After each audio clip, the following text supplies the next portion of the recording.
Assalamualaikum warahmatullahi wabarakatuh. Alhamdulillah, alhamdulillahi wahdah, sadaqa wa'adahu wa nasara 'abdah. Ashhadu an la ilaha illallah wahdahu la syarika lah, wa ashhadu anna Muhammadan abduhu wa rasuluh. Allahumma salli ala sayyidina Muhammad wa ala ali sayyidina Muhammad wa ala alihi wa ashabihi ajma'in, amma ba'du. Pertama-tama marilah kita tingkatkan ketakwaan kita kepada Allah Subhanahu wa taala, karena takwa adalah bekal yang paling bermakna yang akan menyelamatkan kita baik di dunia maupun di akhirat kelak. Marilah kita tingkatkan tasyakur kita kepada Allah Subhanahu wa taala, karena tasyakur akan menjadi pembuka pintu berkah Allah Subhanahu wa taala. Akan tetapi ketika kita ingkar dan memilih kufur, maka Allah akan mengganti berbagai karunia dengan hal-hal yang tidak kita inginkan. Salawat dan salam kita haturkan atas junjungan Nabi Muhammad SAW. Semoga kita, keluarga kita, kerabat kita semuanya kelak pada hari kiamat dibangkitkan oleh Allah Subhanahu wa taala dalam barisan Rasulullah, minum dari telaga Kautsar Rasulullah, dan mendapatkan syafaat al-udma dari Rasulullah sallallahu alaihi wasallam. Dalam surat At-Taghabun ayat 11, Allah Subhanahu wa taala menegaskan, ma asaba min musibatin illa biidznillah wa may yu'min billah yahdi qalbah wallahu bikulli syai'in alim. Tidak ada satu musibah pun yang menimpa manusia kecuali sudah dengan izin Allah Subhanahu wa taala. Barang siapa yang beriman kepada Allah, maka Allah akan memberikan petunjuk ke dalam hatinya, dan Allah Maha mengetahui segala sesuatu. Dari ayat ini kita bisa mengambil pelajaran bahwa apapun yang kita alami saat ini semuanya berbasis izin Allah Subhanahu wa taala.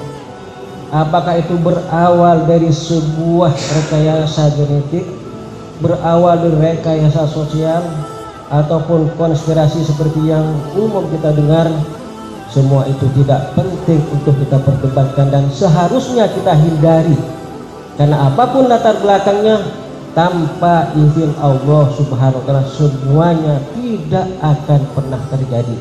Ini yang harus kita imani pertama kali, dan segala sesuatu selain ini harus kita hindari agar kita tergolong kepada hamba Allah yang yu'min, sehingga Allah memberikan petunjuk ke dalam hati kita semua. Kemudian ada sebuah penegasan, likulli syai'in hikmah, segala sesuatu pasti ada hikmah.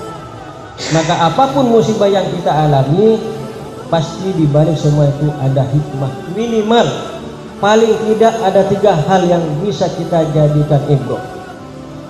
Yang pertama, apapun musibah itu adalah untuk menguji tingkat keimanan kita kepada Allah Subhanahu wa taala. Maka dalam surat Al-Mulk Allah menegaskan, allazi khalaqal mauta wal hayata liyabluwakum ayyukum ahsanu amala. Apapun perjalanan hidup kita, ketika Allah sudah menetapkan, mengizinkan dan menciptakan sebuah kehidupan, kemudian menutupnya dengan sebuah kematian, semua itu penegasan Allah tidak lain untuk menguji kita semua, siapa di antara kita yang paling baik amal perbuatannya. Maka hendaknya ibrah pertama adalah marilah kita jadikan semua yang kita alami ini adalah ujian keimanan kita untuk berlomba-lomba menjadi yang terbaik di sisi Allah Subhanahu wa taala.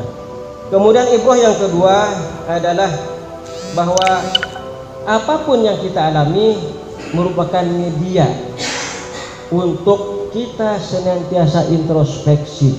Mungkin ada pola hidup kita yang selama ini kita tidak perhatikan, ada interaksi kita yang selama ini kita abaikan, ada pola kehidupan lain, maka saatnya lah kita introspeksi diri untuk kita perbaiki ke depan.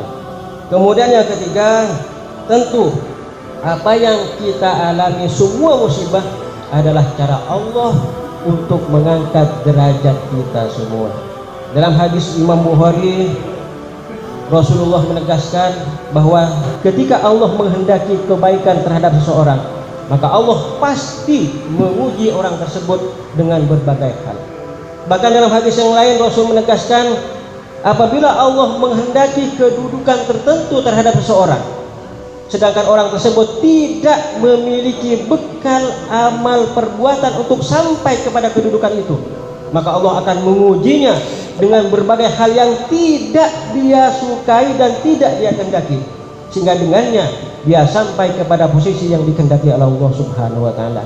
Marilah kita jadikan musibah ini sebagai ibrah agar kita bisa menaikkan derajat kita, mengintrospeksi kita, sekaligus meningkatkan keimanan kita kepada Allah, dan hindari perdebatan-perdebatan yang tidak penting yang justru akan merusak keimanan kita kepada Allah Subhanahu wa taala.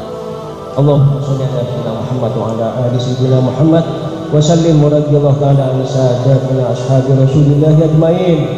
Allahumma ighfir lil mu'minina wal mu'minat wal muslimina wal muslimat al ahya'i minhum wal amwat innaka sami'un qaribun mujibud da'wat ya qadiyal hajat.